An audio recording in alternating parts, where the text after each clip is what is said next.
26 मार्च साल 1971 वो दिन जब बांग्लादेश वजूद में आया और वजूद में आया दुनिया के इतिहास का वो दिन जब एक नए राष्ट्र ने आज़ादी के पंख फैलाए, जिसमें योगदान भारत ने दिए, भारत की सेना ने दिया। यहाँ तक कि बांग्लादेश की आज़ादी के लिए ना जाने कितने भारतीयों ने भी अपनी कुर्बानी दे दी। मगर कट्टरपंथ के बोए बीज की फसल ने सालों बाद जो फल दिए, उसने बांग्लादेश में रहने वाले हिंदुओं का जीवन नर्क से भी बदतर कर दिया। तो वीडियो को इसके बिल्कुल भी मत कीजिएगा, अंत तक देखिए, पूरी कहानी आपको हम बताने जा रहे हैं। साथ ही अगर आपने चैनल को सब्सक्राइब नहीं किया है तो जल्दी से कर लीजिए ताकि देश और दुनिया की तमाम बड़ी खबर आप तक पहुंच सके। नमस्कार, मेरा नाम अनुभव और आप देख रहे हैं newsviews.in।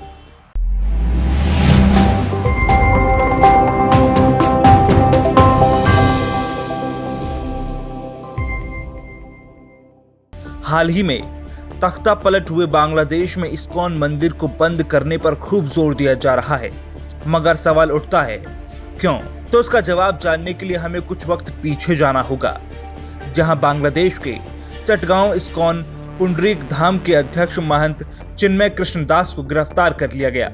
उनकी गिरफ्तारी ढाका अंतर्राष्ट्रीय एयरपोर्ट पर बांग्लादेश की खुफिया पुलिस ने की, और ऐसा इसलिए क्योंकि चिन्मय प्रभु शेख हसीना सरकार की पतन के बाद से बांग्लादेश में हिंदुओं पर हो रहे अत्याचारों के खिलाफ मुकर होकर आवाज उठा रहे थे। यानी अत्याचार के खिलाफ आवाज उठाने वाले की आवाज को ही बांग्लादेश के कट्टरपंथी संगठन जमात इस्लामी ने दबाने का पूरा इंतजाम कर लिया। हिंदुओं का कत्लेआम हो रहा है, हिंदुओं को नाम पूछ पूछ कर और ढूंढ ढूंढ कर मारा जा रहा है।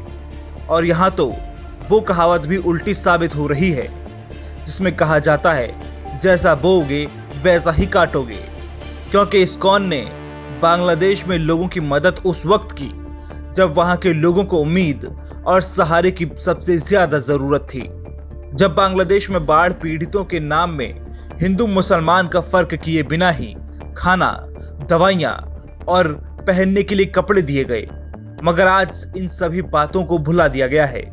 सिर्फ इतना ही नहीं, कोरोना काल में जहां लाखों की संख्या में मामले सामने आ रहे थे, चारों तरफ लाशों के ढेर थे, ऐसे वक्त में वो इस्कॉन ही था जिसने लोगों को मुफ्त में मास्क बांटे और लोगों को बिना भेदभाव के पेट भरने के लिए खाना दिया। और उसी संस्था से जुड़े शख्स के साथ ऐसा सलूक किया जा रहा है। ये बेहद अफसोस की बात है, इंसानियत के लिए शर्म की बात है। बता दें कि बांग्लादेश में जो हालात हैं उन पर दुनिया भर के देशों की नजर है। कई देशों ने इस मामले को यूनाइटेड नेशंस तक में उठाने की बात कही है, मगर हालात कब सुधरेंगे ये कह पाना मुश्किल है। तो वहीं इससे पहले भारत ने बयान जारी कर कहा था कि हम बांग्लादेश में चिन्मय कृष्ण दास की गिरफ्तारी और उन्हें जमानत नहीं देने पर गहरी चिंता व्यक्त करते हैं।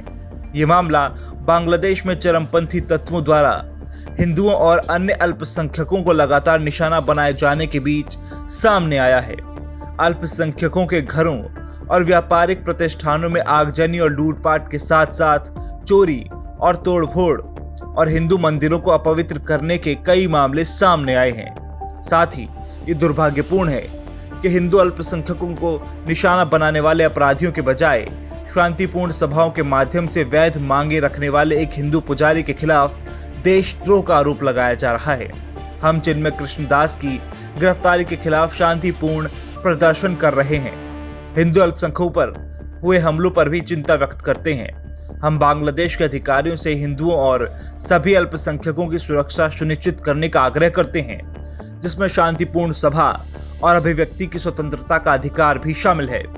भारत सरकार के इस बयान के बाद बांग्लादेश की अंतरिम सरकार की तरफ से तीखी प्रतिक्रिया भी सामने आई। बांग्लादेश की अंतरिम सरकार ने एक बयान जारी कर कहा कि यह उनके देश का आंतरिक मामला है। उन्होंने आरोप लगाया कि भारत के बयान में तथ्यों को गलत तरीके से पेश किया गया है। अंतरिम सरकार ने यह भी कहा कि भारत का बयान मित्रता की भावना के विपरीत है। हालांकि ऐसे हालातों के बावजूद संभल जैसी घटनाओं पर बोलने वाले विपक्ष के बड़े नेता और स्वरा भास्कर जैसे लोगों की तरफ से एक भी बयान सामने न आना क्या देश के लिए भी चिंता की बात नहीं है? क्या सिर्फ एक विशेष समुदाय के लिए चिंता करना और दूसरे देश में रह रहे अल्पसंख्यक हिंदुओं के बारे में एक भी बयान न देना क्या इनका दोगलापन नहीं है? बहरहाल बांग्लादेश में इस्कॉन के 65 मंदिर हैं और 50,000 से ज्यादा फॉलोअर्स हैं। ढाका में जहां 13 इस्कॉन मंदिर हैं तो चटगांव में 14, सिलहाट में 9, खुलना में 8 और रंगपुर में 7 इस्कॉन मंदिर हैं। एक और जमात कार्यकर्ता इस्कॉन मंदिर को बंद करने की चेतावनी दे रहे हैं, तो वहीं दूसरी ओर गुरुवार को इस्कॉन पर बैन की मांग वाली याचिका भी हाईकोर्ट में सुनवाई होनी है। जमात के दावे के आगे लाचार दिख रही बांग्लादेश की यूनुस सरकार ने कोर्ट ने इस्कॉन को कट्टरपंथी संगठन बताया है।